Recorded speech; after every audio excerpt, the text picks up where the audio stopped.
শ্রীকৃষ্ণের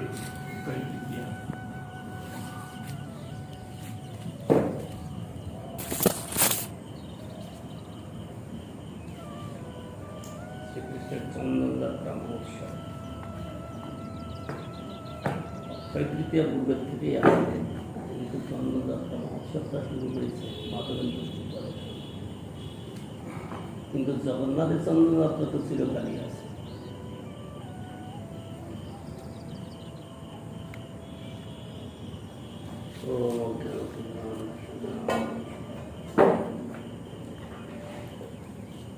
নমো ভগবান কৃষ্ণ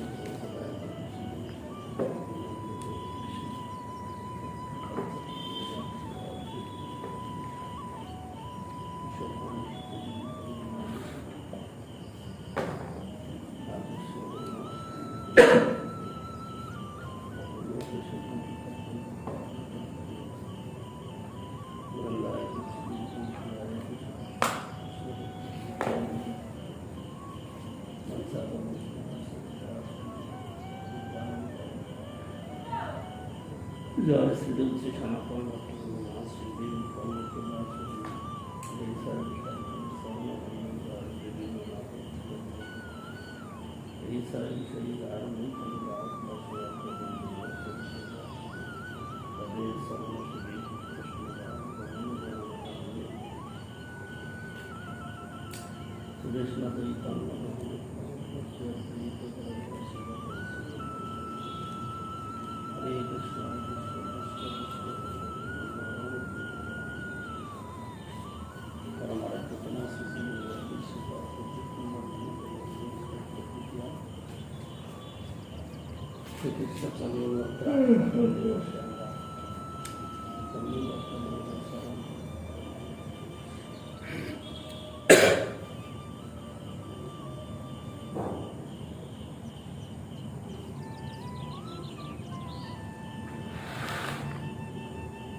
তার পাশে দুধি দুধ মাঠা শিখরিণী পায়স মথনি সৎ পাশে ধরিয়া আনি এনামতে অন্নকূট করিল সাধন, পুরী বিষয় গোপালের করিল সমর্পণ। অনেক ঘর ভরি দিল সুবাসিত জল, বহুদিনের কোথায় গোপাল খাইল সকল। যদি গোপাল সব অন্ন ব্যঞ্জন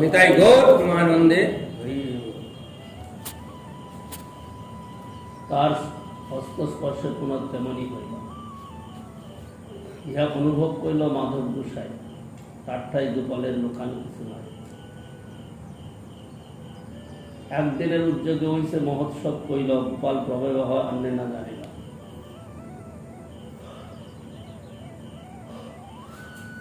আসমান দিয়া দিল বিরক সঞ্চয়, ভারতীয় করিল লোকে করে জয়।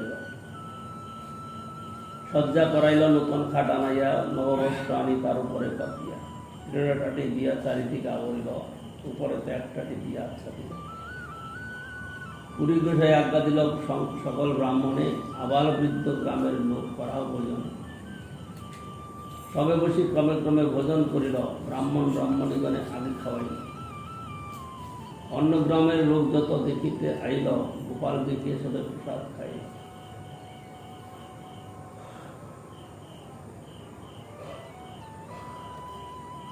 দেখিয়া পুরীর প্রভাব লোকে চমৎকার, পূর্বান্নপুর যেন হইল সাক্ষাৎকার। সকল ব্রাহ্মণে পুরী বৈষ্ণব করিল, সেই সেবার মধ্যে সভা নিয়োজিত। কোন দিন শেষে প্রভু করাইল উত্থান, কিছু ভোগ লাগাইল, করাইল জলপান। গোপাল প্রকট হইল, দেশে শব্দ হইল, আশপাশ গ্রামের লোক দেখিতে। এক এক দিন এক এক গ্রামে লইল মাগিয়া, অন্নকূট করে সেটা হর্ষিত হইল। রাত্রিকালে ঠাকুরের করাইয়া স্বয়ং পুরী গোসাই করিল কিছু গব্য ভোজন। ঠাকুরের অনেক রকম ভোগ লেগেছে, কিন্তু তিনি মাত্র একটু দুধ পান। প্রসাদ তো খাওয়া দরকার, ভালো মন্দ রান্নাবাড়ি হয়েছে, কিন্তু মাধবপুরী মাত্র একটু দুধ পান করলেন। প্রাতকালে পুনঃ তৈসে করিল সেবন, অন্ন লইয়া গ্রামের আইল লোকজন। অন্নভৃত দধি দুগ্ধ গ্রামে যত ছিল, গোপালের আগে লোক আনিয়া ধরিল। পূর্বদিন প্রায় বিপ্র করিল রন্ধন, তৈছে অন্ন গোপাল করিল ভোজন। ব্রজবাসী লোকের কৃষ্ণের সহজ প্রীতি, গোপালের সহজ প্রীতি ব্রজবাসী লোক। মহাপ্রসাদ খাইল আসিয়া সব লোক, গোপাল দেখিয়ে সবার খণ্ডে দুঃখ শোক। আশেপাশে ব্রজভূমে যত গ্রাম সব, এক এক দিন সবে করে মহোৎসব।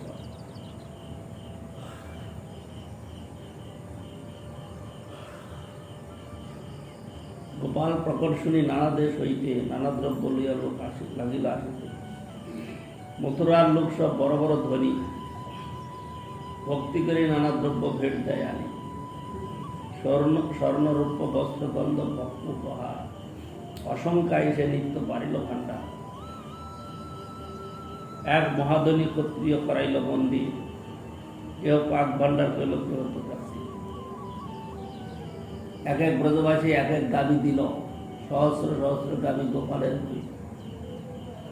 গৌর হইতে আইলা দুই বৈরাগী ব্রাহ্মণ, পুরী গোসাই রাখিল তারে করিয়া গৌতম।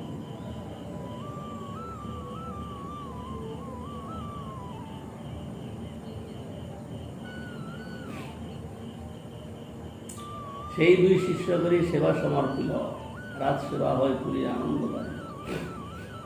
এই মতো বৎসর দুই করিল সেবন, একদিন পুরী গোসাই দেখিল স্বপন। গোপাল কহে পুরী আমার তাপ নাহি যায়, মলয় জল চন্দন লেপ তবে সে জুড়ায়।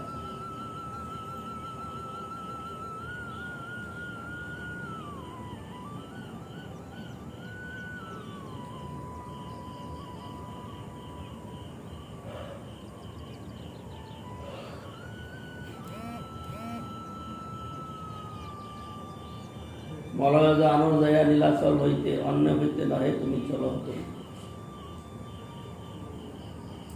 স্বপ্ন দেখি পুরী গোসাইয়ের হইল প্রেমাবেশ, প্রভু আজ্ঞা পালিবারে দিলা উপদেশ। সেবার নির্বন্ধ লোক করিল স্থাপন, আজ্ঞা মাগি গৌর দেশে করিল গমন। শান্তিপুর আইলা অদ্বৈতাচার্যের ঘরে, পুরীর প্রেম দেখে আচার্য আনন্দ অন্তরে। তারটাই মন্ত্র নিল যতন করিয়া, চলিলা দক্ষিণে পুরী তারে দীক্ষা দিয়া।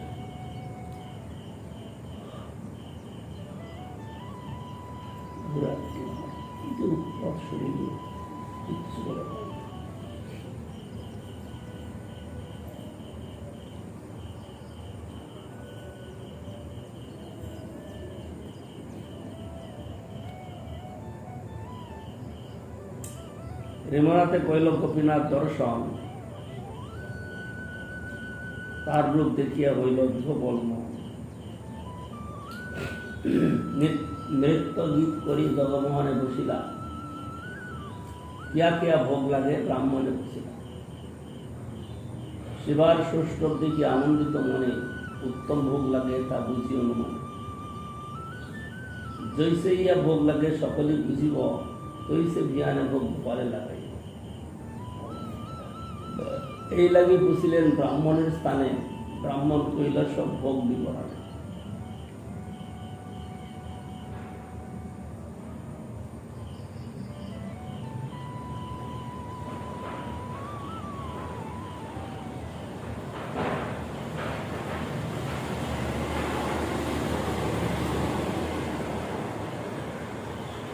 সন্ধ্যায় ভোগ লাগে ক্ষীর অমৃত কেলি নাম, দ্বাদশ মৃৎপাত্রে ভরি অমৃত সোনা।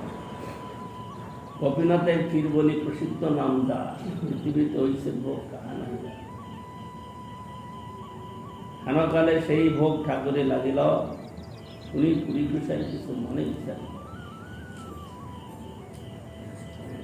অযাচিত ক্ষীর প্রসাদ অল্প যদি পায়, সাত জানি তৈছে ক্ষীর গোপালে লাগায়।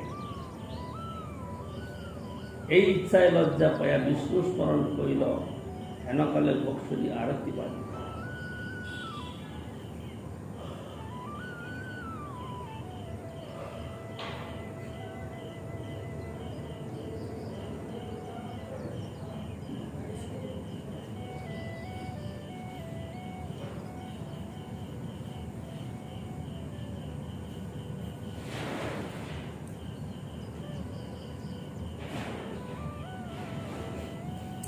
আরতি দেখিয়া পুরী কইল নমস্কার, বাহিরে আইলা কারে কিছু না করিল আর।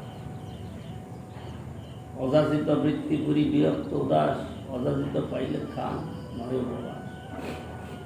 প্রেমামৃত তৃপ্ত ক্ষুধা তৃষ্ণা নাই বাধে, ক্ষীর ইচ্ছা হইল তাই মানে অপরাধ। গ্রামের শূন্য হাটে বসি করেন কীর্তন, এটা পূজারি করাইল ঠাকুরের স্বয়ং।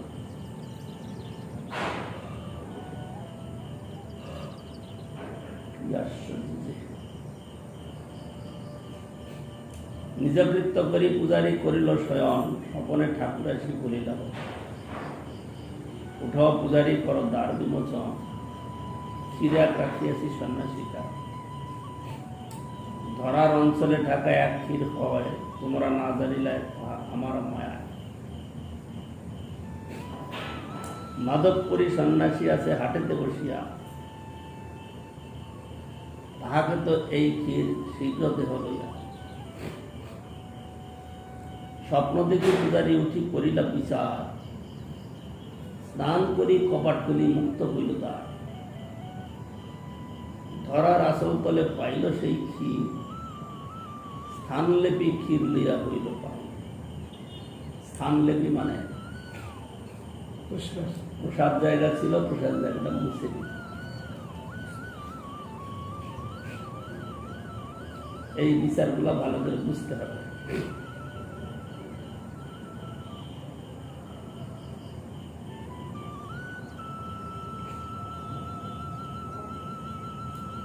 দ্বার দিয়া গ্রামে গেলা সেই ক্ষীর লইয়া, হাটে হাটে বলে মাধবপুরীকে চাইয়া।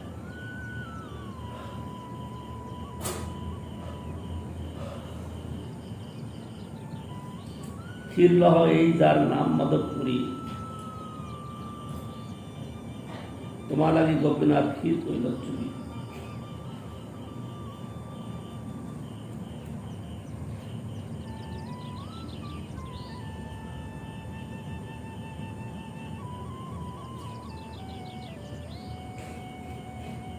ক্ষীর লইয়া সুখে তুমি কর ভক্ষণে, তোমার সময় তোমার নাহি। এত শুনি পুরী গোসাই পরিচয় দিল, ক্ষীর দিয়া পূজারি তারে দণ্ডবত। ক্ষীরের বৃত্তান্ত তারে কহিল পূজারি, শুনি প্রেমাবিষ্ট হইল শ্রীমদ। প্রেম দেখি সেবক কহে হইয়া বিষ্ণু। কৃষ্ণ যে ইহার বস হয় অজ্ঞাত।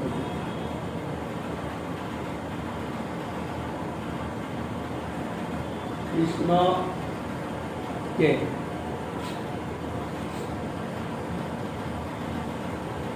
কৃষ্ণ কে?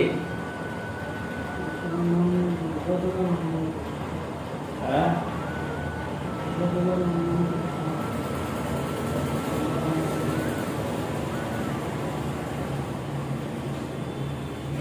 কৃষ্ণ কে?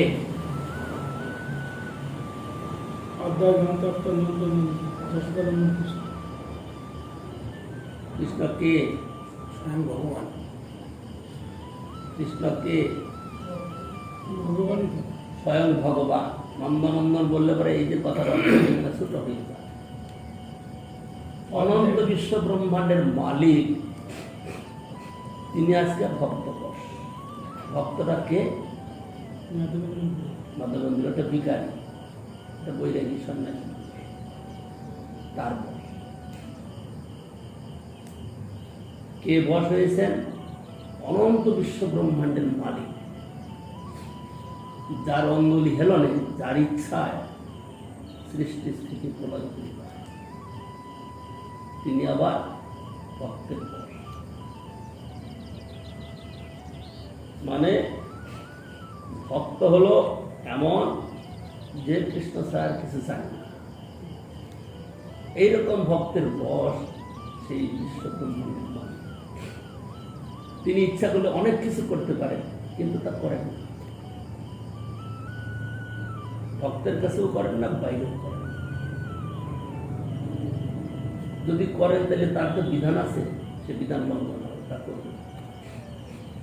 কখনো কখনো ভক্তের কাছে ছোট মোটো বিধান লঙ্ঘন করে। যেমন আমরা অনন্ত বিশ্ব ব্রহ্মাণ্ডের মালিক ভগবানকে পূজা করি, ভোগ লাগাই, ঘন্টা বাজে অনেক কিছু করি। কিন্তু যখন ব্রজেতে লীলা করলেন রাখালদের সঙ্গে মাখামাখি করে খাওয়া দাওয়া, সেখানে আর ভোগ লাগানোর আবশ্যকতা নেই। এইরকম প্রেম দেখি সেবক কয়ে হইয়া বিস্মিত, কৃষ্ণ ইহার বশ হয় যত। এত বলি নমস্করি করিলা গমন, আবেশে করিলা পুরী সেতুর পক্ষ। পাত্র প্রক্ষালন করি খণ্ড খণ্ড কইল, বহির্বাসে বান্ধি সেই ঠিকারি রাখি। প্রতিদিন একখানি করেন ভক্ষণ, খাইলে প্রেমাবেশ হয় অদ্ভুত কথা। কেন প্রেমাবেশ হয়? ভগবানের অপ্রাকৃত চিন্ময় হস্তে স্পর্শিত হস্তস্পর্শ করেছে, সেই জন্যে এখানে যত কিছু আছে সব ভগবানের স্পর্শ দিচ্ছে। ঠিক পুরী গোসাই যেরকম সম্মান দিচ্ছে, এখানে প্রত্যেকটা বস্তুই ঠিক সেরকম সম্মান।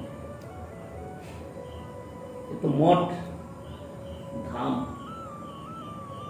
তারপরে আরো বড় করে দেখো বিশ্ব ব্রহ্মাণ্ড। সেজন্য ভক্তরা কোথাও বিরুদ্ধ জিনিস দেখে না। সর্বত্র ভগবত প্রকাশ দেখে, কারণ সব জায়গাতেই ভগবান। এইটা হলো ভক্তের গতি। হস্তস্পর্শ হয়েছে প্রেম। এখানে যত কিছু সত্য ঠাকুরের স্পর্শ সূত্র, তাই না? নবদ্বীপ ধাম, চল গৌর বনম নব খণ্ডময়ম, পঠ গৌর হরের সরিতানিন্দা, লুঠ গৌর পদাঙ্কিত গাঙ্গ কথা। গঙ্গার তটে তিনি বিহার করেছেন, সেই ধুলিতে গড়াগড়ি, সেই ধুলি তো তিনি এই সমস্ত নবদ্বীপ ধামে লীলা করেছেন। এই হলো কথা।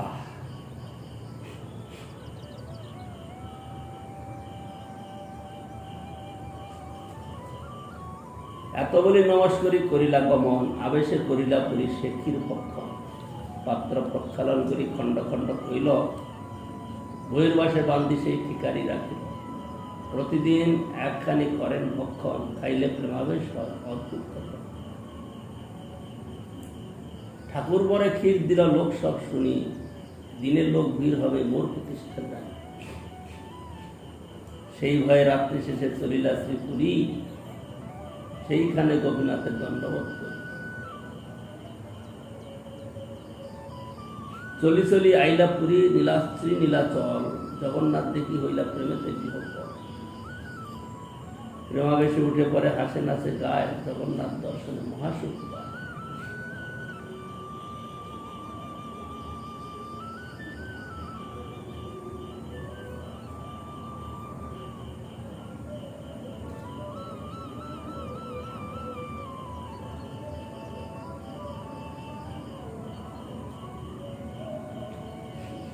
মাধবপুরী শ্রীপাদ আইল, লোকে হইল খ্যাতি, সব লোক আসি তারে করে।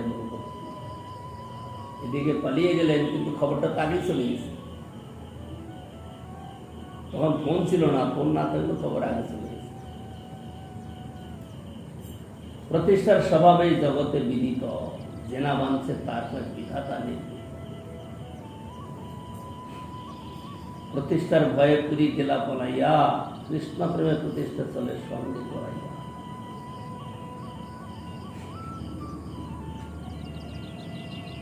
আজকাল ভাগবত পাঠক, কথাবাচক, ভগবান তাদের একটা যোগ্যতা দিয়েছেন, উত্তম কথা, কিন্তু সেই যোগ্যতাটা কোথায় ব্যবহার করছে সেইটা দেখা। এত ভালো ভালো কথা বলছে, যদি কেউ গিয়ে বলে আর আপনি এই কি কথা বললেন, এ তো বিরুদ্ধ কথা বলছে, দেখো তার অবস্থা কি দাঁড়ায়, তখন মাথা গরম হয়ে যাবে সাথে সাথে। আপনি তো বিরুদ্ধ কথা বলছেন, বোঝা যাবে তখন তার কথার মহিমা।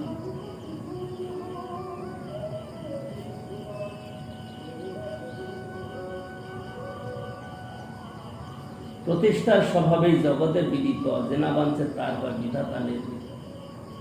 প্রতিষ্ঠার ভয়ে পুরী গেলা পলাইয়া, কৃষ্ণ প্রেমে প্রতিষ্ঠা চলে সঙ্গে জড়াইয়া। যদ্যপি উদ্বেগ হইল পলাইতে মন, ঠাকুরের চন্দন সাধন হইল বন্ধন। জগন্নাথের সেবক যত যতে তো মহান্ত, সবাকে কহিল পুরী গোপাল বৃত্তান্ত।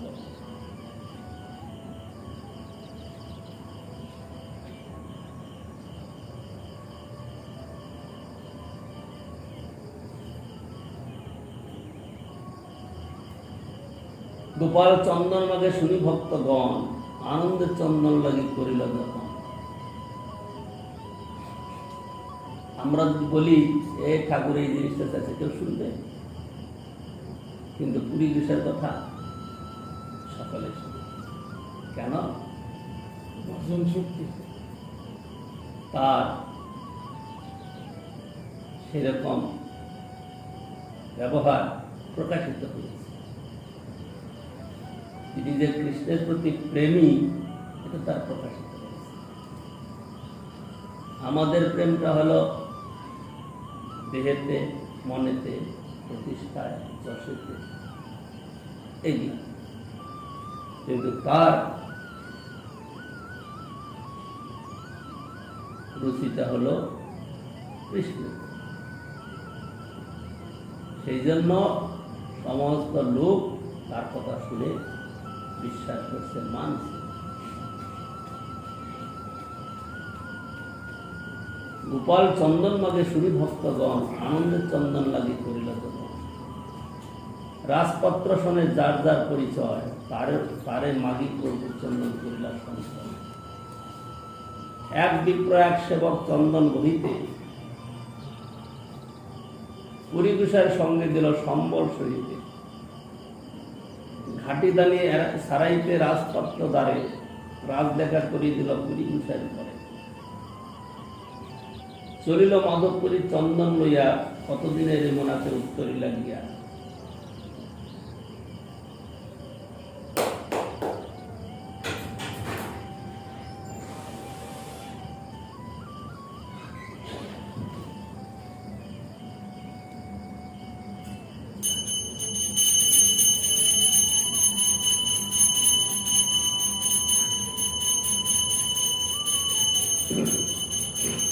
এখানে একটা কথা একটু পড়া দরকার, প্রভুপাদের কথা।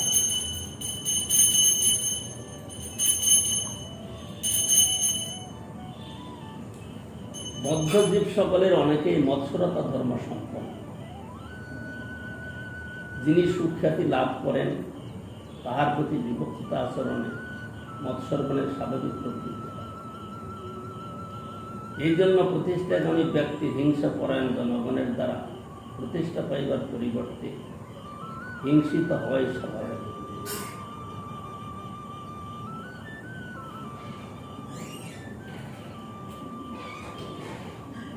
কিন্তু যাহারা দৈন্য বসে প্রতিষ্ঠার আকাঙ্ক্ষা করেন না, তাদের মৎস্য সমাজ নিতান্ত অসমর্থ ও দিন জ্ঞানে দয়া করিয়া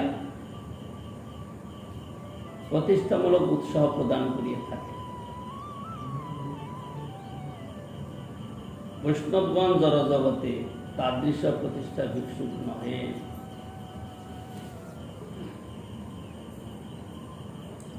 কিন্তু যাহারা দৈন্য বসে প্রতিষ্ঠার আকাঙ্ক্ষা করেন না, তাহাদিগকে মৎস্য সমাজ নিতান্ত অসমর্থ ও দিন জ্ঞানে দয়া করিয়া প্রতিষ্ঠামূলক উৎসাহ প্রদান করিয়া থাকে। বৈষ্ণবগণ জড় জগতে তাদৃশ প্রতিষ্ঠা ভিক্ষুক নহে। পাশে জাগতিক প্রতিষ্ঠা হয়, এই জন্য বৈষ্ণবরা শ্রী মাধবেন্দ্র লোকচক্ষের অন্তরালে নিজ ভগবত প্রিয়ত্বের ঘটনা আবৃত করিবার যত্ন করিয়াছিলেন। কিন্তু তাহার অন্যান্য কৃষ্ণ প্রেম চেষ্টা দর্শনে জগতের সকল লোক ওই ঘটনাকে শ্রী ভগবানের তদীয় ভক্তের নিমিত্ত উৎকণ্ঠা ও চেষ্টা নিদর্শন করিয়া থাকে। বাস্তবিক পক্ষে সর্বশ্রেষ্ঠ প্রতিষ্ঠাই শ্রীপুরীপদের স্বাভাবিক প্রাপ্তি। কি প্রতিষ্ঠা?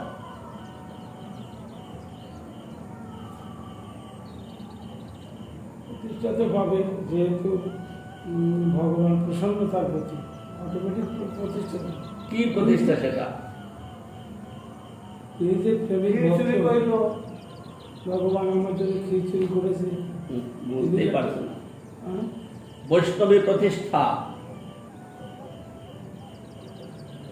এটা হলো বৈষ্ণবী প্রতিষ্ঠা। বৈষ্ণবের প্রতিষ্ঠা তাদের প্রতিষ্ঠা। বৈষ্ণবী প্রতিষ্ঠা তাতে করো নিষ্ঠা।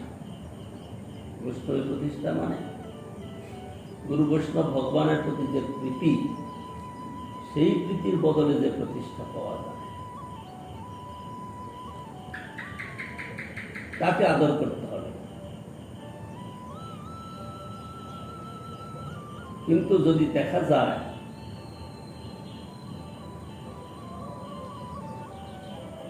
বাইরের লোকজন কিছু জুটে খুব সম্মান দিচ্ছে, কোনো একটা কাজের বাহবা দিচ্ছে, সেটাকে স্বীকার করা, গ্রহণ করা বৈষ্ণবের উচিত।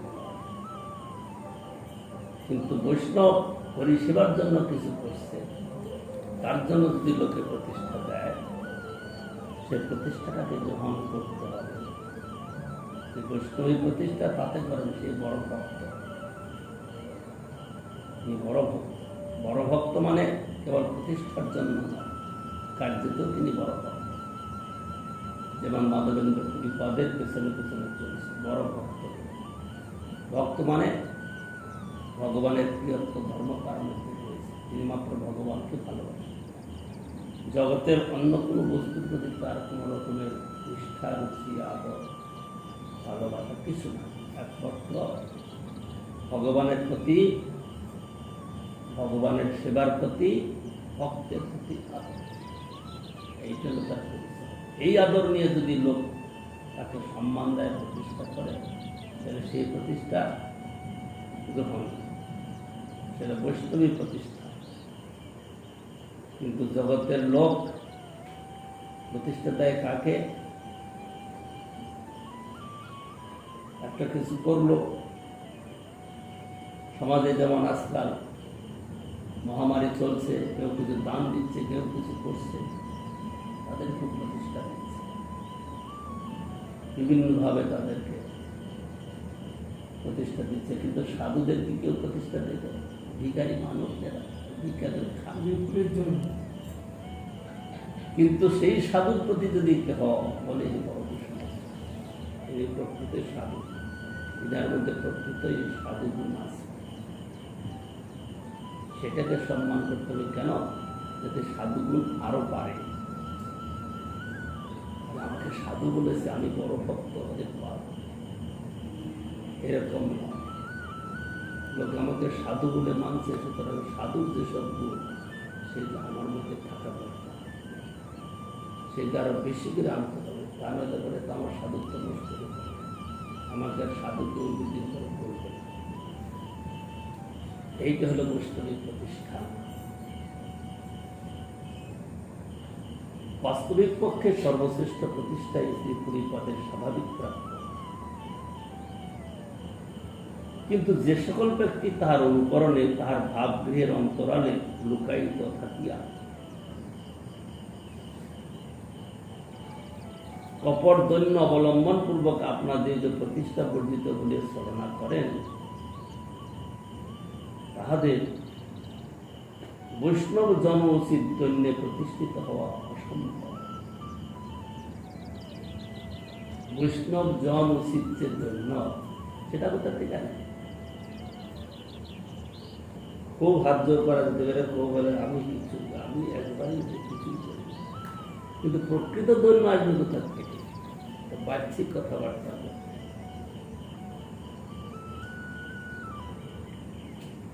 সেই এইরকম আরেকটা জায়গায় প্রভুপাদের কথা আছে যে দৈন্য অনেক দেখানো যেতে পারে, কিন্তু হরিদাস ঠাকুর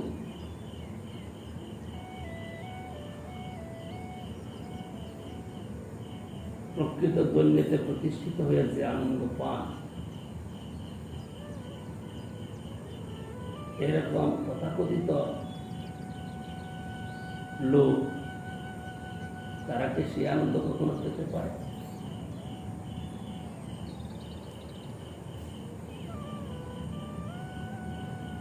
শরণাগতির আনন্দ আর কর্তৃত্বের আনন্দ দুটি কি এক কথা? কর্তৃত্ব করার অধিকার একজনের আছে, সেটা কে?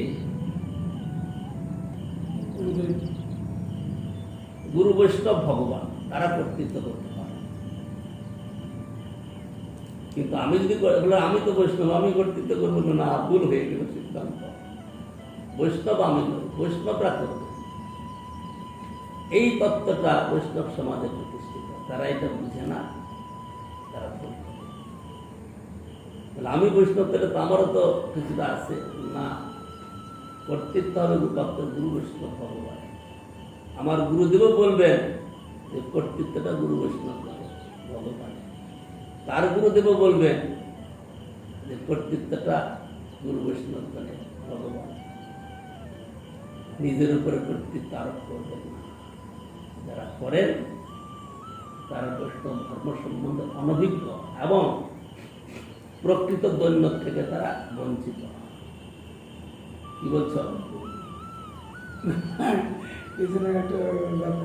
হ্যাঁ, যে যারা কর্তৃত্ব করছে, হ্যাঁ, তারা তাদের কর্তৃত্ব অভিমান নিয়ে করছে, তাহলে এরা কি হবে?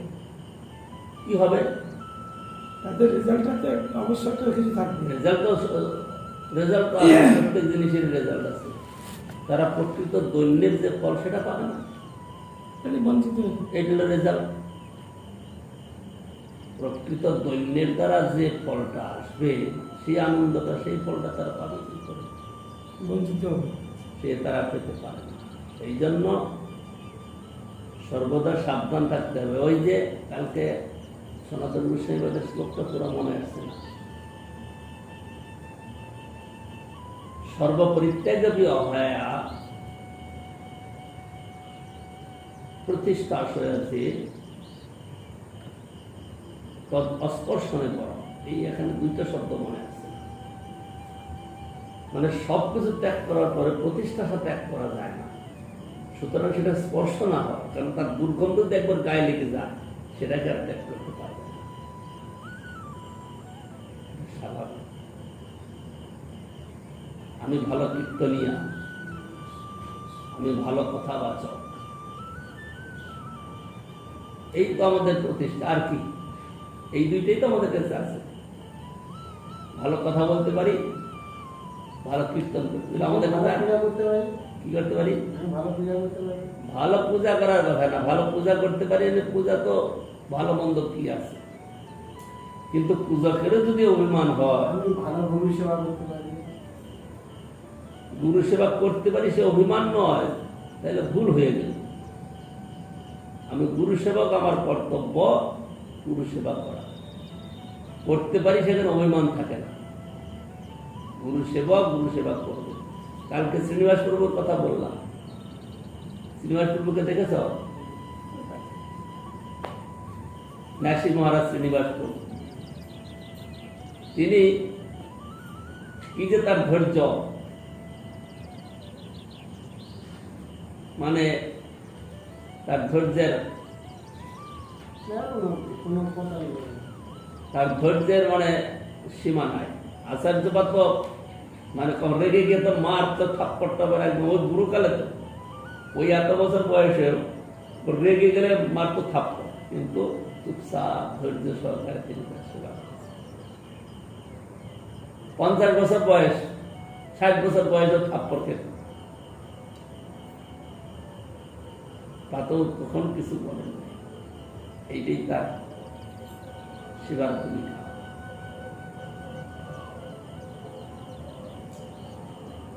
সেই জন্য কপট দৈন্য দেখিয়ে আমরা যদি কিছু লাভ করতে চাই, প্রকৃত দৈন্যের যে ফল সেটা তখন আমরা পেতে পারি। যেমন শরণাপত্তি হৃদয়ের বৃত্তি, বাইরে প্রকাশ যতই করি না কেন, আমি শরণাগত কিনা আমার হৃদয়ে জানে। আমি শরণাগত কিনা সেটা আমার হৃদয় জানে, বাইরে জানে। আর শরণাগত হলে পরে তার হৃদয়ে যে ভাবটা সেটা অপূর্ব ভাব প্রকাশ করে। আমি তো তোমার, তুমি তো আমার, কি কাজ অকর্ষণে। এই ভাবটা কি কেবল গানের মধ্যে, কীর্তনের মধ্যে না, এই ভাবটা যখন প্রকৃত হৃদয়ে প্রকাশিত হবে, তখন সে সাধক বা সে ভক্ত বুঝবে যে আমি তো তোমার, তুমি তো আমার। এর অর্থ দৃষ্টান্ত দেওয়া যায়। আজকালকার দিনে মেয়ে ছেলেগুলো হয়তো উদ্দণ্ড হয়ে গেছে। আগেও দেখলাম পাটনাতে একটা কথা, পাটনার একটা কথা দৃষ্টান্ত দিচ্ছি। পাটনা তো তরফদারের ভাই, তরফদারের মেজ ভাইটা কি ছোট ভাইটা বিয়ে করেছে, ছেলে মেয়ে হয়নি, সন্তান হয়নি। জন্মাষ্টমীর দিন এসছে,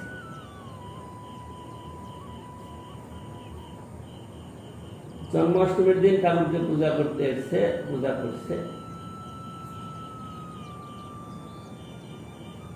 তো সে জন্মাষ্টমী পালন করবে।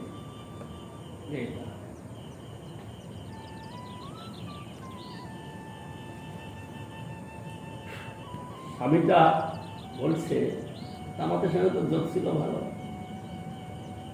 বলছে তার বউটা এসছে মানে পূজা করতে, জন্মাষ্টমীর দিন ব্রত পালন করেছে। বলে আমি এই ব্রত পালন করি, তোমাকে পেয়েছি, সুতরাং এই ব্রত আমি ছাড়বো কি করে, এই ব্রত আমাকে করতেই।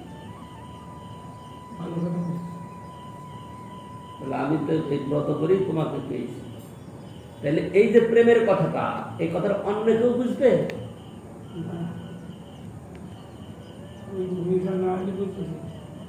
ওই হৃদয়ের ভাবটা কে বুঝবে? ওই স্বামীটাই আমাকে এই কথাটা বলবে একা একা। বলে ও ব্রত করবে, তখন অল্প বয়সের বিয়ে হওয়ার অল্প দিন পরেই হবে, ছেলে সন্তানাদি হয়। তো বলছে আমি তোমাকে ব্রত করেই পেয়েছি, সুতরাং এই ব্রত আমি ছাড়তে পারবো, এই ব্রত আমি করবো। হ্যাঁ, তাহলে হৃদয়টা চিন্তা করো, মেয়েটার হৃদয়, এইটাকেই বলা হয় প্রেম, এটা বলা হয় শরণাগতি।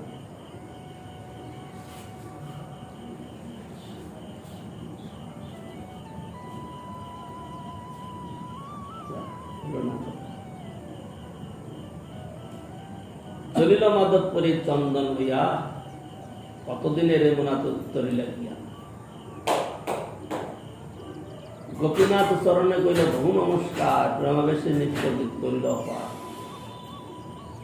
পুরী দেখি সেবক সব সম্মান করিল, ক্ষীর প্রসাদ দিয়ে তারে দীক্ষা করাইল। সেই রাত্রে দেবালয়ে করিল শয়ন, শেষ রাত্রি হইলে পুরী দেখিল স্বপন। গোপাল আসিয়া কহে শুনো হে মাধব, কর্পূর চন্দন আমি পাইলাম সব। কর্পূর সহিত ঘষিয়ে সব চন্দন, গোপীনাথের অঙ্গে নিত্য করলে। গোপীনাথ আমার সে একই অঙ্গ হয়, ইহাকে চন্দন দিলে হবে মোর তাপ হয়। দ্বিধা না ভাবিও, না করিও কিছু মনে, বিশ্বাস করি চন্দন দেও আবার বচনে। এই পুরী গোস্বামী চন্দন পরালেন, আর বোধহয় বৃন্দাবনে যান নাই, মানে ওখান থেকে ওখানেই তিনি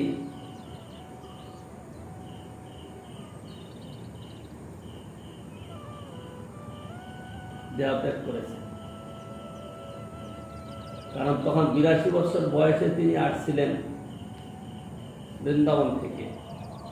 বৃন্দাবন থেকে আসতে 6 মাস 1 বছর, এর মধ্যে 83-84 বছর বয়স হয়ে গেছে। চন্দন যাত্রা পরে আবার চলে গেলেন পুরী, মানে পুরীর থেকে ফিরে যে আবার তিনি বৃন্দাবন গেছে।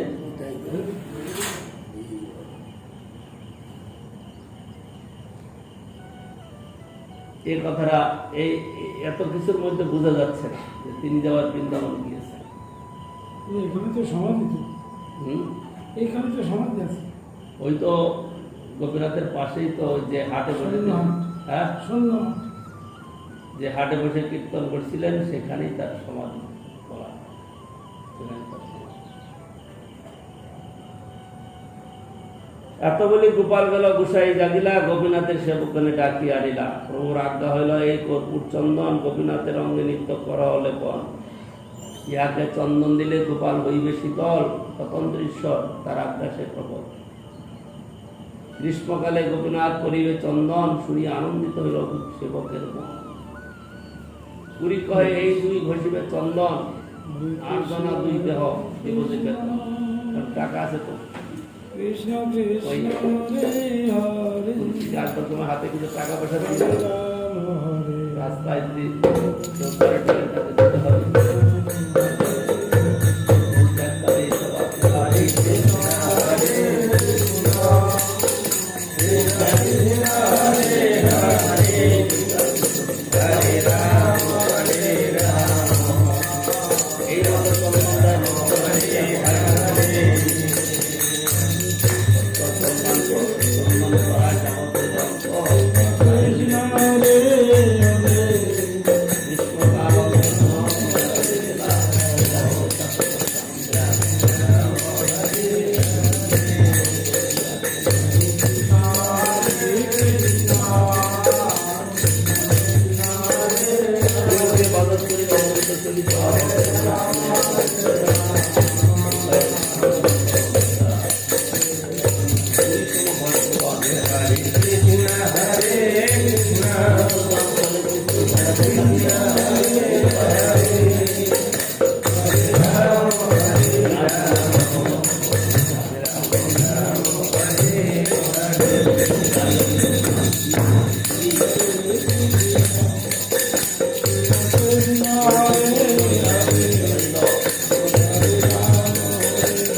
Ram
ওর কি হয়েছে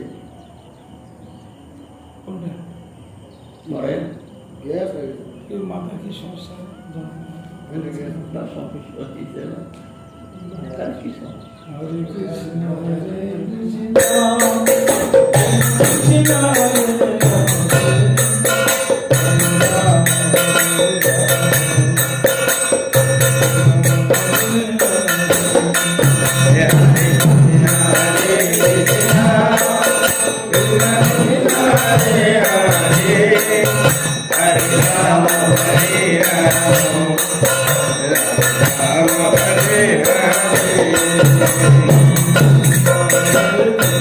Hare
जय श्री श्री गुरु जी की जय जय जय अक्षय तृतीया चंद्रमा बोलो करना जय চশমা দিকে দেখতে পাচ্ছি না কিভাবে जय চশমা দেখাবো না जय जय जय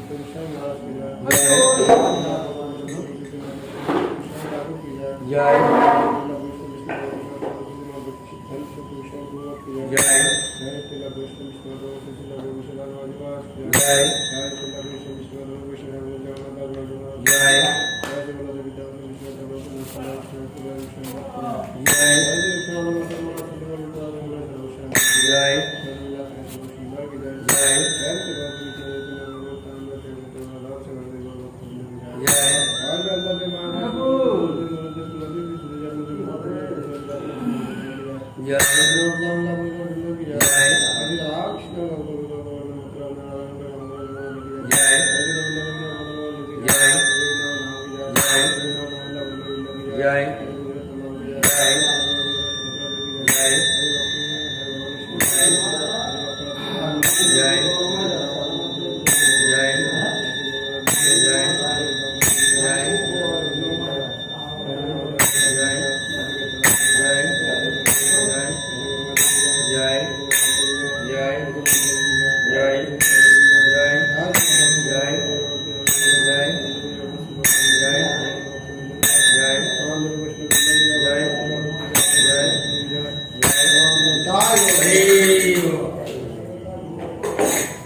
गुरुदेव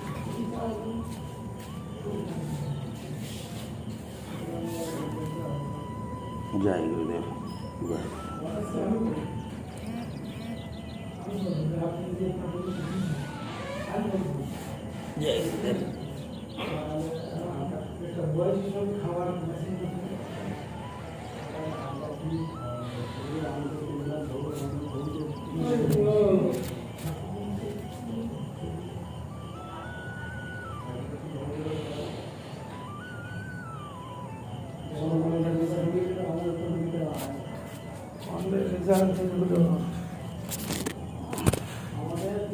মুভি না হলে মুভি এইসব সকাল